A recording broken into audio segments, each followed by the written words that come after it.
Hey there, income innovators. Welcome to the Multithreaded Income Podcast. I'm your host, Kevin Griffin. Join me every week when I sit down with a person in the tech industry to discuss spawning multiple threads of income to build better financial foundations. You may want to start freelancing, self-publish a book or a course, or start working on that next great SaaS idea. The Multithreaded Income community is here to help you on your journey via our Discord. Now sit back, relax, and enjoy the show. Welcome back to the show, everyone. I am joined by my good friend and guest, James Q. Quick. James, how are you doing today? Doing really good. Excited to be here. Excited to catch up for the first time. And we haven't seen each other in a couple of years, so this is fun. Yeah, time's amazing that way. It was like, oh, it was just last month, but last month was 3 years ago. Yeah. And I'm so glad to have you here. And we just actually spent 20 minutes talking before even hitting record. But I wanted to start a conversation about branding. I know we have so much other content to go into, but I want to talk about branding because I love your brand, James Q Quick. And I wanted to talk about why the Q. Why is that important from a branding perspective? Yeah. So we'll probably talk a little bit about brand and then we'll get into a bunch of things. Understand that all the things we talk about later are directly impacted by being intentional of having a brand that's consistent, all these things. So my name is James Quentin Quick. I don't know if you knew that my middle name was Q, Quentin. And anyway, when I was starting to kind of pay more attention to my social media accounts and stuff and kind of consolidate things to one name or brand, I was looking at James Quick and I found out that there was a football player who played at Louisville in the US and then went to the NFL. Anybody that's a professional athlete usually has pretty good traction on SEO. So if you searched, at least at the time, you would find that person and you wouldn't find me. And so I decided to embrace my middle initial, which is very unique also. Most people don't have a Q in their name. No one has two of them in their name. So that's kind of unique. So anyway, by embracing the middle initial and going by James Q Quick, it is unique across every social media platform I've ever signed up for. It's my website. It's a consistent thing. If you search for James Q Quick, and this is the reason we talked about this, was you asked which way to be introduced. And I said, please include the middle Q because that makes it more unique for me and SEO friendly. So if people are searching for me, they should be able to find me directly and not the football player. There is a singer of a popular band from the 90s, Better Than Ezra, and the lead singer of that band is Kevin Griffin. Nice. And there is also a Buddhist teacher and speaker called Kevin Griffin. And he's the guy who owns KevinGriffin.com. And he has not been very nice to me. To those things. Yeah. Yeah. It's pick a brand that you can go with. And I really appreciate that because actually on my website, I use Kevin W. Griffin for my name. And it's for the same reasons, just so it stands out a little bit. But I haven't gone as deeply into it as you have. Yeah. But all right, let's talk about other subjects. I think that's a really good discussion to have, though, is if you're going to put yourself out there, make sure you're putting yourself out as someone that people can find. I actually think you're the only one, but you're right. If someone's typing in the Google doesn't know that I want James Quick, the me. the content creator, the JavaScript guy, the speaker. They don't know if I want you or if I want the football player. Yeah, it works out so well for the consistency across platforms as well. And that's one thing I would recommend for people is find something that is meaningful to you, like a handle, and something that's unique, because then you can keep those things consistent across ideally every platform. Yeah.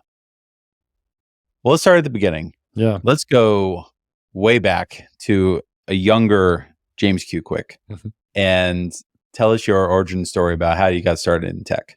I guess then I would have been just James Quick. So I went to School of Engineering in college, got into the School of Engineering. I don't know why. I think I applied specifically for the School of Engineering. I don't remember making that decision, but I did. And I got in and they said, great, you're here. What do you want to study? And I had no idea. I didn't want to do chemistry and bio. So I didn't want to do biomed or something like that. I wasn't particularly interested in physics. And I really I saw computer science. And I was like, that sounds as interesting or more in comparison to the other options that I had in the engineering school. And that's where I started, like basically on a whim. I had no programming experience, never done anything with computer science. People had done it at my high school, but I hadn't. So I had nothing like background, and I started and obviously really enjoyed it. I think one of the biggest things I ever did was build something outside of class. I just wanted to build an Android app and had a book and got bored. And I was like, I'll just Google stuff to build this Harry Potter trivia app that I did. And anyway, I found excitement kind of building that. And then come senior year, had interviews with Microsoft. They were recruiting on campus. And I got turned down twice, which I'm not surprised at all that I did. And I tell this a lot. Like, I didn't graduate as a very good programmer because I treated school like school. I didn't actually like care, and I didn't really internalize, and I didn't really learn, to be honest. Something I like to tell a lot of people because, I don't know, it wasn't wasted time, but I just could have gotten a lot more. And I got turned down for Microsoft twice, and they came back and said, what do you think about a technical evangelist position? And I said, that sounds ridiculous. I don't know what that is, but Microsoft, sure. Like, I'm definitely interested in figuring out about that. And a lot of what the interview was about kind of my excitement for stuff. So I had found the working on that app was me going above and beyond outside of the classroom, like actually just building stuff. And then talking about the stuff that I built. And what I didn't realize would become a big part of my career was the teaching aspect. So as an evangelist or an advocate now, you hear more often, you're teaching in some capacity. And I didn't realize this at the time until later, that I really have fallen in love with teaching. So basically, kind of the rest of the conversation will come from a place of, I do content, I do speaking, I do all these things because I've found that I really love to teach people. That's amazing. Now, I didn't know you were at Microsoft. As long as I've known you, I don't think I known that. When I met you, you were at Auth0. Okay. And so I'm not sure how much of a gap in years and in career that was, but I met you at a conference or two, and you had started getting into the YouTube game, as far as I was aware. Let's talk about now. One day, I guess you have to decide, I'm going to put stuff on YouTube. Let's talk about how you made that initial jump. Yeah, it actually started with Microsoft as well. And the very first use case was just solving a problem that I had, which was I would run this workshop in a classroom, and I would give like an introductory, like, here's some things you could do. Is with a game making tool called Construct 2, which is super cool because it's drag and drop for games. It's so much more exciting to work with than teaching Java for people that have never programmed before. Like, it's such a better option to get interest in computer science, I think. Yeah. And so I loved it, but I would do like an hour long, like, here's some things you could do. Now go build some stuff yourself. And they would ask me the same questions over and over again. And I'd be in a classroom of 20 or 30 kids and have like a teacher who didn't really know what was going on. Not that that's their fault. They were just like trying to help out. And anyway, so I recorded like a 16 video series of like, here's how you do these things with Construct 2. And I put it up on YouTube. I didn't think about, it was literally just a logistical thing. I had no plan for brand. I had no scared or no fear of like comments. There was no thought into it other than I'm going to solve this particular use case where I'm going to show up to a classroom. I'm going to say, here's some things you could do. When you have a question, go watch these videos and don't ask me. Like, not in a rude way, but like, here's a resource where you can go and get context so that I can scale my ability to teach, right? Like, if everyone's asking the same question and I have it documented, here you go. You can go find that and take your time and rewind and slow it down or whatever you need. So that was the first thing. I ended up doing after that some other video content on Microsoft Channel 9 where I did some interviews with the team. I don't remember honestly how or why that started. I just remember I kind of had a mini show at one point. It was or a series, and I was doing interviews with other people, and that was super cool. And you mentioned like the potential time gap. So from Microsoft, I left and my wife and I came back to Memphis, which is where I'm from. I worked for FedEx as a developer, software engineer, and an architect for 3 years. And while I was there, I was trying to get back into speaking, which we haven't talked about yet. And I was doing some YouTube stuff. And I realized I miss doing that. Like, I miss the advocacy, the content, the teaching. I missed all of that. And that's when I transitioned back to Auth0 because I wanted someone to pay for me to do all of those things. And around that time, I started taking YouTube seriously. Like, I started looking at it as an option of something you can build, started paying attention to other creators, getting connected to other creators. I'm currently in a Discord for years. The programming YouTubers Discord. And if you are in the programming ecosystem and like programming YouTubers, like channels, they're probably in the Discord, and it's super cool because everybody is like super transparent and open, helpful. It's really amazing. So I just started to see it as like I could actually do something with that. And that's been over the course of 4 or 5 years, it's just continued to grow and enabled me to do a lot more, which I'm sure we'll talk about. So we have covered content, doing YouTube. You had gone back into speaking. We're going to talk a little bit more about speaking here in a couple of minutes.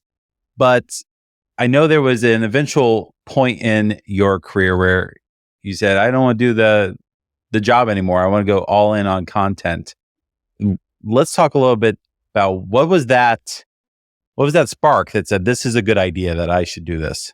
Yeah. I don't know if you actually know this part, but the take is a little bit different than I decided. I kind of did. Anyway, so I was actually let go from the company I was at, Planet Scale. So I showed up for work one day, got an invite on my calendar to meet with the CEO, small company. So that wasn't super odd. Sent a message. I was like, hey, anything I should prepare? It showed up, and HR was like, well, wait until the CEO gets here. And he was like, this is your last day. Immediately signed out of everything. I was done. Leading up to that point, I had already kind of planned that most likely I was going to try to do content full time after Planet Scale. So maybe within 6 months of when I got let go, or maybe in another year or something. But I've been thinking about that, and I've been making money on the side too, from sponsored content and a little bit from courses. Although, I have grown a lot and gotten a lot better, I think, since then. But yeah, I had proven to myself up until that point that I had the ability to generate revenue. The other most important part for me is my wife, who works at Auth0 now. I don't know if you knew that. I didn't know that either. Yeah, so it's a super fun overlap where she does events and sponsorships. I work with companies and I go and speak at conferences. It's so amazing for us to have like be in the same ecosystem together. But she has healthcare. Like she has a really good salary from Auth0. Like her journey is amazing, where she tripled her salary when she got into tech, limited vacation, benefits, all the things, right? Like it's everything you could dream of. And so I had that to lean on, most importantly, the healthcare. And I took a day, I posted on Twitter. I was like, I just got let go. I don't know what's next for me. If you have roles like in DevRel or like whatever, let me know. And just like flooded my DMs, which is so cool because I think my brand, I had earned my reputation in the community where people knew I was worth reaching out to for open positions because of the work that I had done and the trust that I had built in the community. So that was super cool. But I was at this kind of crossroads at that point. I was saying like, I could go look for another job, or maybe this is that opportunity that I've been looking for.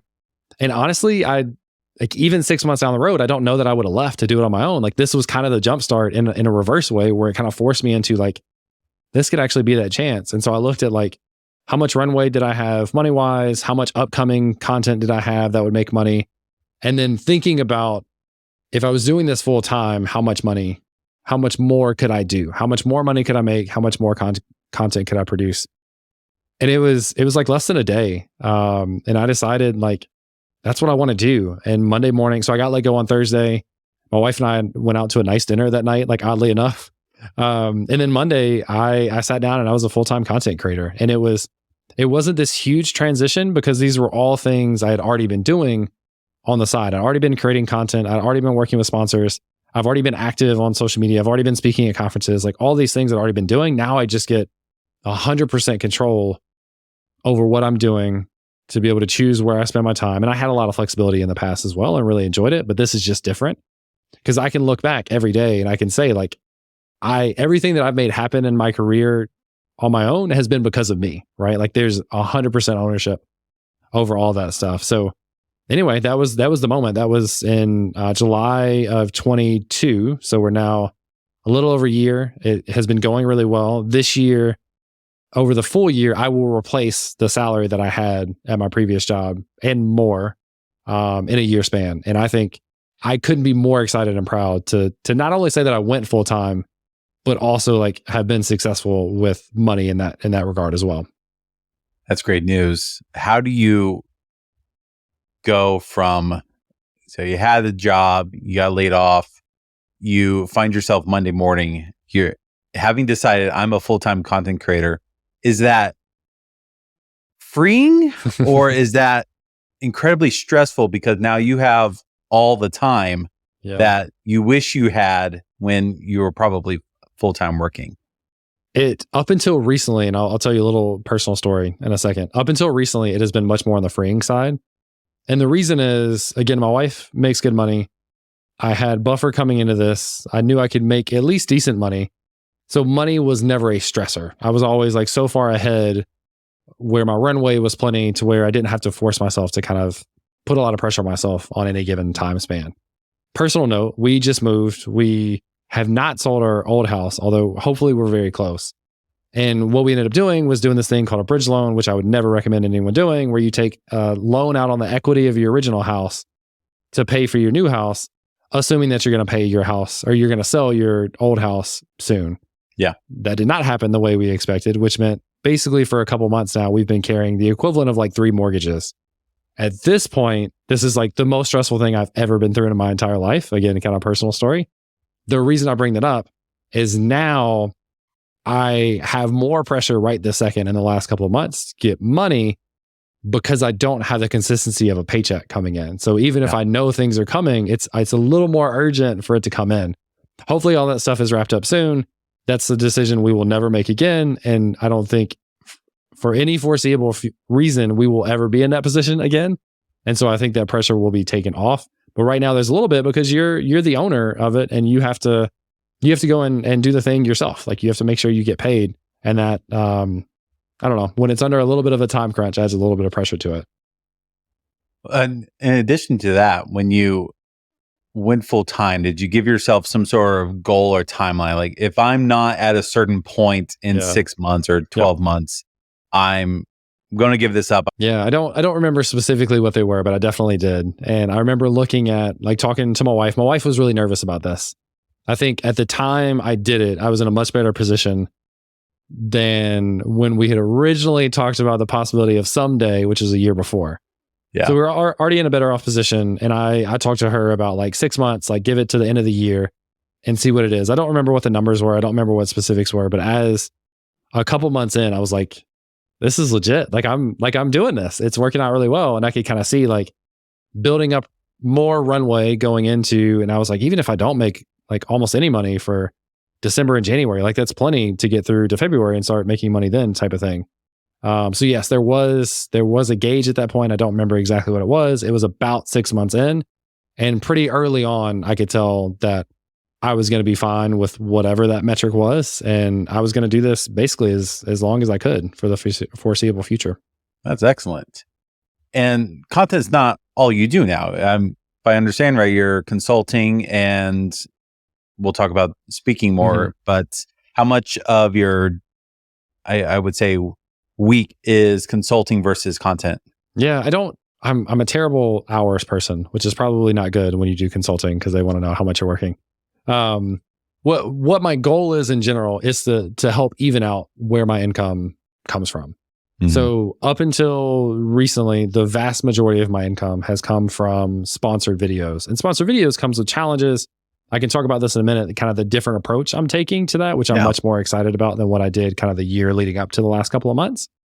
But I want to get a little away from that of being dependent upon other brands to create one-off videos in particular. So that's been the majority of the income. I wanted to get away from that a little bit and diversify. And so I've taken up a couple of smaller consulting things. One is on YouTube consulting specifically for a company, a brand that I'm already really excited about and connected to. Another is for basically like monthly hours for feedback, like testing out, because I've got lots of experience in like using new products and creating documentation and creating videos and understanding what it's like for someone to onboard to something. So that is something that I'm working on as well. And then this is still more on the sponsored side, but my different approach to that now is trying to do a build in public initiative where I get a couple of brands to sponsor my time basically over the course of 3 to 6 months to build something and use their products, and then use that core content, that building, the learning from building, to create content along the way. So not all of it, or most of it, won't be focused specifically on their products, but some of it would. But it'll just be like, here's things I learned as I was building stuff. And I think that's really valuable. And I think it will give me a lot more focus and a lot more prioritization, because that's going to be the number one priority. And most things that I do around that, whether it's speaking or it's YouTube videos or YouTube shorts or Twitter posts or whatever, should kind of come from that core build in public thing. Yeah, I love build in public. I think it's a more natural approach. I think people really respond well to it because we're not going to name names, but there are some fake people out there, and they have fake looking content, and it's easy to be genuine as a creator. I will say it is easy to be genuine. It's also developer audiences are very quick to judge. Yeah. And even if I think that I'm approaching something from a genuine standpoint, you still get people being very hesitant about anything sponsored. And I think some of it's not fair. Like I think some people are just a little ridiculous about it, but also people are just skeptical. And so the build in public thing is these are companies and products that I will use over the course of several months so I can have a deeper conversation. I can have more use cases. Because if I do a one-off video, I prepare a small demo for that video, and that's all I do with that product, most likely. And that's not the most beneficial for me or the brand, because the brand's going to get more out of working with me if it's something I continue to use, because I'm going to continue to talk about that thing and people are going to continue to see me use that thing. So anyway, for all those points, like I am really excited about what I've kind of turned the majority of the sponsorship stuff that I have into that. And I think that's going to be a lot of fun to work on. Now, in addition to the content, the consulting, I know you have a podcast as well. Do you want to talk a little bit about that? Is that an income producing thing, or is it just a thing you do for branding purposes? Yeah, mostly brand and networking. So it's the Compressed FM podcast, weekly podcast about web development and design with my co-hosts, two of them now, Amy Dutton and Brad Garapi, who I thoroughly enjoy just hanging out with. And from a networking perspective, we just reach out to people and say, hey, come tell us about the thing that you do because you're awesome, right? And that gives us an excuse to meet anyone and everyone. I'm sure you know what that's like to reach out for guests on yours. That's why you're on the podcast. Yeah, I know. So it's like a hack for networking, honestly. So that's really good. We have had sponsors off and on.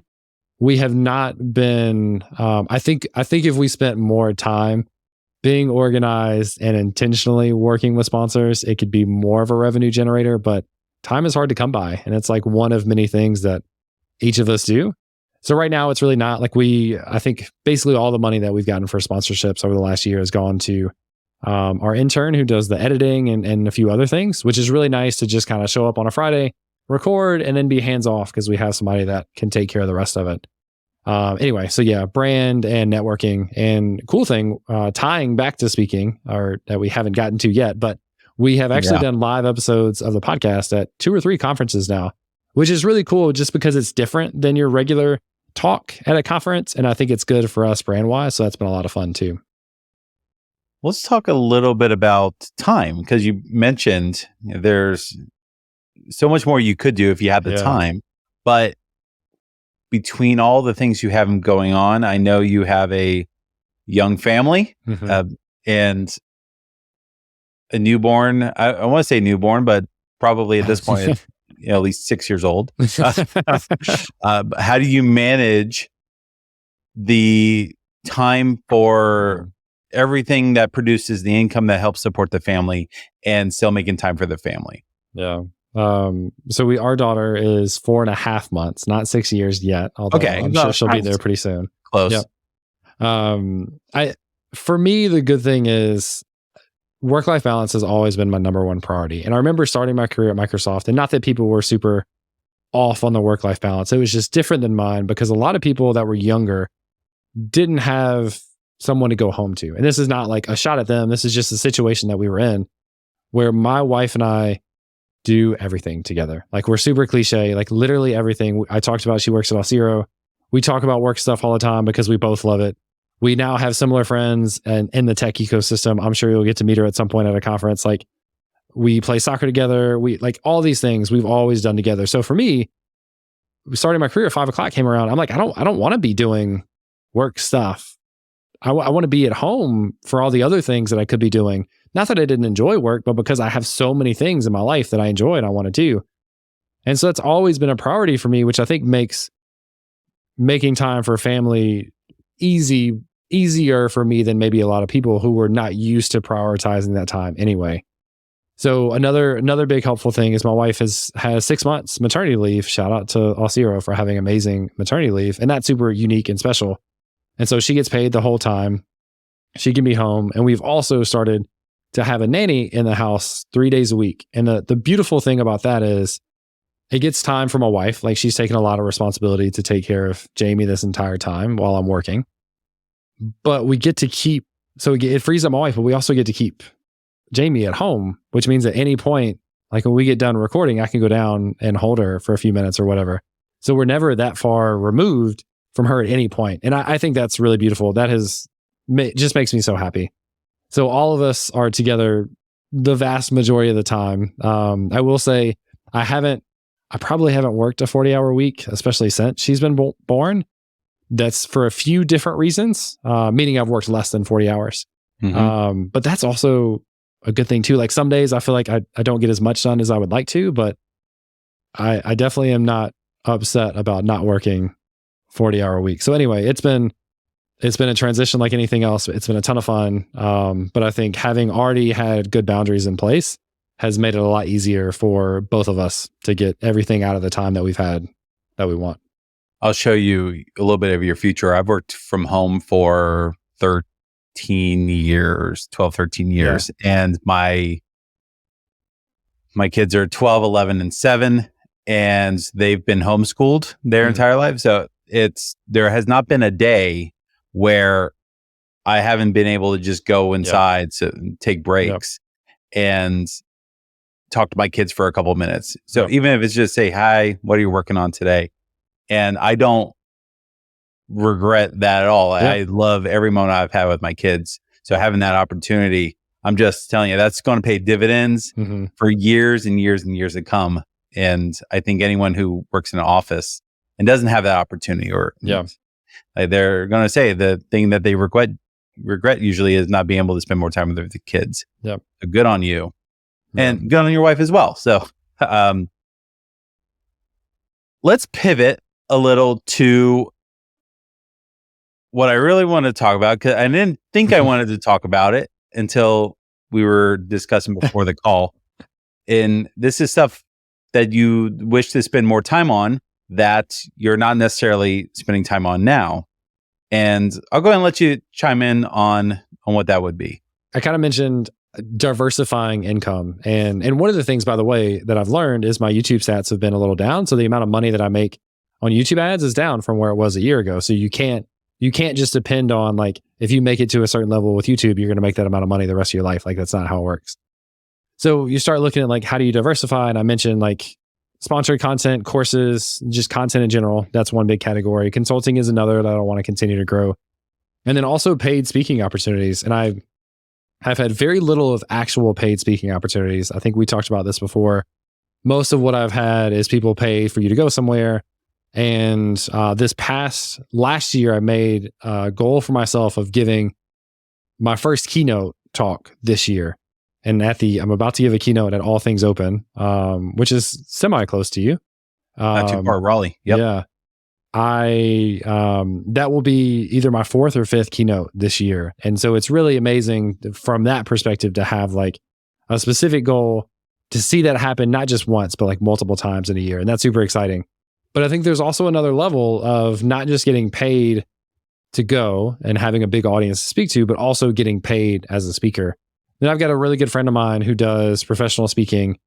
And I mean, you get paid, not that this is why you do it, but it's certainly a nice benefit to it, like $5-10 to do a speaking engagement. And these are things that you and I have been doing for years, right? Like, we know how to speak. That's what we've done a lot of for years. And so being able to translate that into a portion of that income. And then also, I think there's opportunities. I think a lot of that would come from, like, private speaking. And I think the impact from a teaching perspective is also still really special for me. I talked about, like, my love for teaching, and to show up somewhere, whether it's a conference or a closed event or whatever it is, and to see people respond to what you say. I think you can probably relate to this as well. It just means everything. It makes it so much worthwhile. And so to combine something I already love, I'm already doing, have already done for a long time, and then to bring that in ideally to where it's like, it's a portion of the income that I make in a year. I think would be really good. So that's something that I'm working towards, the rest of this year / leading into next year. How do you make the jump from being so there's probably a lot of folks out there who've been speaking for longer than you and me put together. Yep. And they are used to submitting to a call for papers, waiting for the acceptances and the rejections as they come. How do you make the jump from that to getting that first keynote slot? Yeah. And then that fourth keynote slot and so on? Yeah. I actually talked to Jason Langsdorff about this, and I got similar feedback from him that I got from Wes Boss when I talked to him years ago. I talked to Wes Boss when I was looking to get back into content, and very few people knew who Wes Boss was. I just happened to watch a free video on YouTube of his. And kind of the advice is not exactly fake it till you make it, but like tell people what it is you want to be and what you want to do. And my first keynote opportunity came from that conference. Clark is now one of my really good friends. Got to see him in the summer of 22 at that conference, Wisconsin. And it was just sitting down and talking, and he'd reach out to me, like wanting to get to know each other, and told him like, I want to do a keynote. And he said, why don't you keynote Austin, which was their second conference of the year. It's coming back up again, by the way, January, February. I'm super excited about it. I'll be going. I'll be there. People should go. Kevin's going. Awesome. My first that conference, side note. Yes. I haven't been able to go to that conference until now. That's so exciting. And for clarification, people listening, it's called That Conference. That's the name of it, because it's very confusing. Super excited to talk about that more in a little bit. But I gave a keynote in Austin, and then at that point, when you have one, you can call yourself a keynote speaker and kind of advertise that. And I think that's part of what I could still do a lot better of, but just intentionally telling people my brand includes being a speaker. So I've had a tagline of developer, speaker, teacher for a long time. I have a speaking page on my site. I just added a writer, which is a new thing for me, but it's like my requirements for speaking. I got it from Cassidy Williams, who has done a ton of speaking as well. So I think part of the answer was me just putting it out there. Another short anecdote. I spoke at All Things Open last year. I feel like I gave a really good talk, like one of the best of my career. It wasn't a keynote. And I looked at the people on the keynote stage who were amazing. There was a lot of people I looked up to last year. But I look at keynote speakers and I'm like, I could freaking do that. Like, I know I could do that and I could rock it. And when the CFPs opened for All Things Open this year, it was like 3, 4, or 5 months ago or something. I messaged them and I was like, hey, like, any chance there's a keynote spot available? And I didn't hear anything. And I didn't hear anything until like a couple weeks ago. And they said like, hey, if you're still interested, we've got a keynote spot for you. So it's not, I wasn't necessarily the person that like was number one on their list, right? Yeah. But it's still that keynote opportunity for me, which is huge. And I'm like over the moon excited about. I can't wait for that. So there's a few different things, like just putting it out there is one. I think if you tell people that's what you do, if you tell people that's what you want to do, if you're willing to make some concessions about how. So I went to a conference in Toronto where I told them like, this is my speaker fee. They basically said, we don't have that. I was like, I'll do this one if I can tag it as a keynote so I can continue to add those to my list type thing. Yep. The other thing that I think I want to be like not braggy about, but transparent about is like my brand, specifically from a YouTube perspective, makes a world of difference. And it just does. Like there's just that many more people through YouTube who have seen my stuff enough to think about me as someone that would come out and speak. So I don't want to overlook, like I could sit here all day and say like, I just tell people I want to speak and then it works. Like it also has to do with like having an audience in that regard and people knowing that it's the thing that I do, but also having seen the way other people respond to my content as well. And selfishly, and which totally makes sense, conferences want people that can also hype up the conference and other people want to come see too, right? So that's one of the things that they factor in. So I think I've had a good mix of a couple of opportunities have come my way, just reaching out. And then a couple in some capacity are me putting it out there of this is what I would like to do. I used a similar hack when I did this years and years ago, when I did my first talk outside of the country. I was all of a sudden an international speaker. Mm-hmm. And I've heard hacks before from folks to say, if you've spoken at a Microsoft office, you have spoken at Microsoft. Yeah. And so you use this way to not necessarily lie. You're just you're bending the truth a little. Yeah. So, and that's one thing I've learned is you have to control your narrative. You do. And I tell this a lot because I teach, or I have taught like boot camp students, and one of the number one things they lack is confidence, right? So they walk into an interview and they say, "Oh, I just built this thing. It's a simple thing," and blah blah. Like they downplay themselves, which means the people interviewing them are not going to take them as seriously, right? Yeah. And there's a border, there's a balance between like cocky and confidence, but you have to control that narrative, and sometimes you can spin it a little bit just to have that tag that you can include. And my first international talk, I immediately was like international speaker, like everywhere. Yep. So, James, is there anything that hasn't worked? Any failures, initiatives that just seemed good but didn't work out? Yeah, it may not be that dramatic, but one thing I haven't done since Jamie was born, so it's been 4.5 months, is I haven't done TikTok. And I really like TikTok. And had some success with TikTok and was trying to take it more seriously. I think one of the things that hurt me was not a consistent style of video. I think people really respond with things that they know what to expect. And so I don't even know what, like, I don't have a great example right offhand, but just consistency. And I think I have so many things I would like to do, including getting into like humor, like developer humor and satire. So that was part of what I did. And some of it was just, here's how you do a thing programming wise. Anyway, like I had some success with that. And after kind of coming back and working after Jamie was born and looking at the amount of time that I have and the impact that certain things TikTok were having or not, I just haven't even touched it. And it's been kind of freeing. I really liked it, but it is overwhelming for me thinking about all the things that I want to do all the time. And I think most of us have this problem of prioritization and accepting that we can't do it all, which is really hard. But that is one thing that I just haven't done in basically 5 months now. And I don't know that I have immediate plans to pick that up, but it's certainly something that I miss a little bit and enjoy. Just want to make sure it kind of makes sense time-wise. One thing that we just completely glossed over, and this is my failure as a host, that you recently just released a full course on Astro. Yeah. And as far as I know, this is the first full video course you've done, or have there been others? Yeah, there's been other. It's funny, Clark from that conference posted like a big congratulations to James for his first course. It's not, but that's okay. But I think that's also a testimony to, like, I don't know, you think, not that this course has been super big, but you see people that like come on the radio and you're like, oh my God, they got famous overnight. And the reality is like they've been doing this stuff for years and no one knew, right?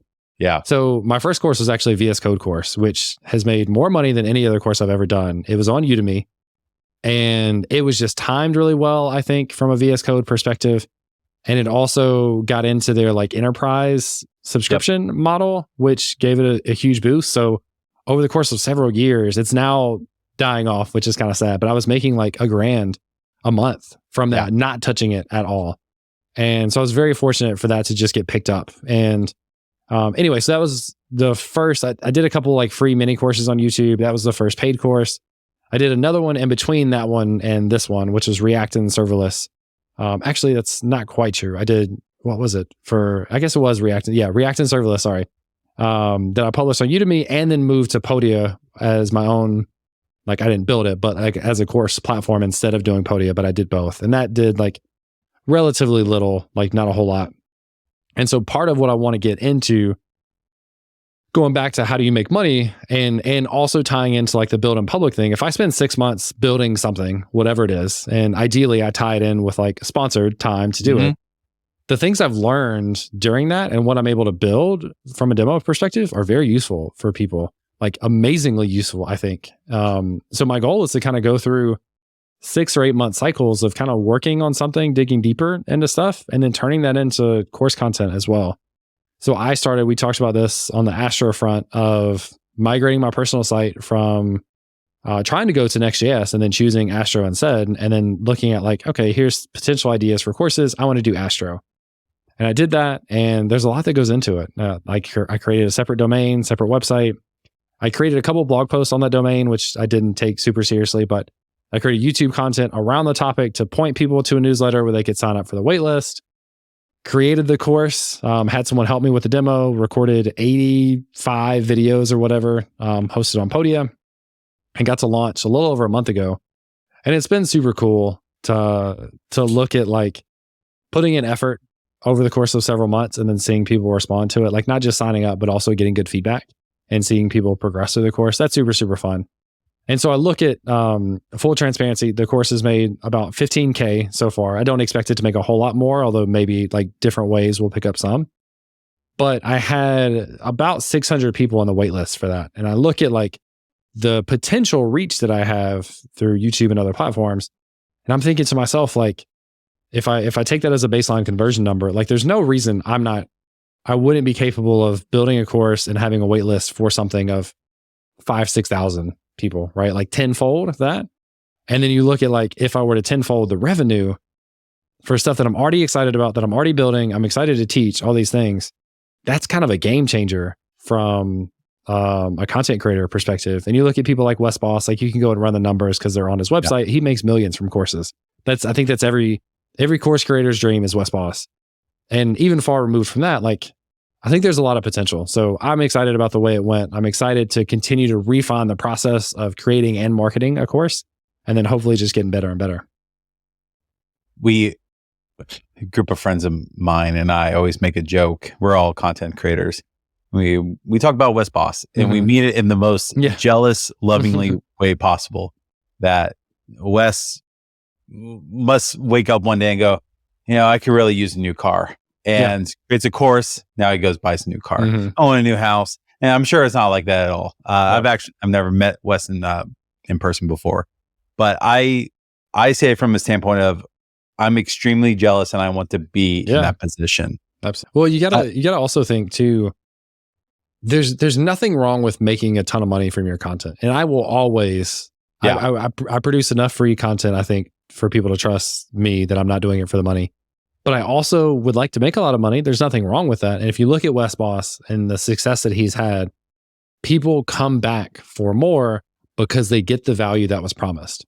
Like I have no problem investing money if I see an ROI. And that's what people see. And that's why people come back. And so the more you kind of build that reputation and it scales like Wes Boss has done, it's all built on being really freaking good at what you're doing. And there's nothing wrong with charging a premium price for that because it's valuable content. And you see the response that people have where they come back. And I just think about, I was talking to my wife about this the other day. If you think about the course topics that he's covered, React, Node.js, CSS Grid, JavaScript, and you think about in any of those categories, if I could recommend a couple of resources to someone, his in any of those categories is always going to be on that list every single time. And that's because of the job that he's done. Yeah. James, I have taken up a lot of your time and I have at least 50 more questions I want to ask, but I'm not going to. What we're going to do is we're going to have you back in the future and we're going to talk about some deeper topics. Please do. But before we wrap up, is there anything that you like to promote while you're here? Yeah. So the Astro course is available at astrocourse.dev. It is Astro 3 updated. I didn't talk about the timing. Like after I started recording, then they launched Astro 3 and I made the updates to ship with Astro 3. It's super fun. It talks about the statically generated content side of Astro and also gets into the SSR side, adding authentication and comments and working with Zeta as a database. And I think there's a bunch of cool stuff and it just shows you the power, I think, of Astro. So check that out at astrocourse.dev if you're interested. Also, one thing is I'm trying to do a better job of promoting is my newsletter. So jamesqquick.com/newsletter, or just like you can see it at the bottom of the page if you scroll. Typically, I'm a couple weeks off, so I need to get back on track. But typically I send weekly email. I include some of my recent content. I include something that's top of mind personally, either technically or just personal life. I include a couple references to content from my Discord, my Learn, Build, Teach Discord, and then recent podcasts. So if you're interested in just kind of following some of that content and seeing what's top of mind for me on a weekly basis, you can find that at jamesqquick.com/newsletter. Excellent. And we'll make sure we put links to all that stuff in their show notes. James, I appreciate having you on the show, and we'll definitely have you back sometime in the future to cover a lot more topics because I wish that an hour was enough time. But thank you so much for hanging out with us. Absolutely. Thank you. Thanks for listening to the Multithreaded Income Podcast. I've been your host, Kevin Griffin. Please reach out to us on social media at MT Income, wherever you get your socials from. And feel free to join one of our upcoming challenges at multithreadedincome.com. We'll see you next time.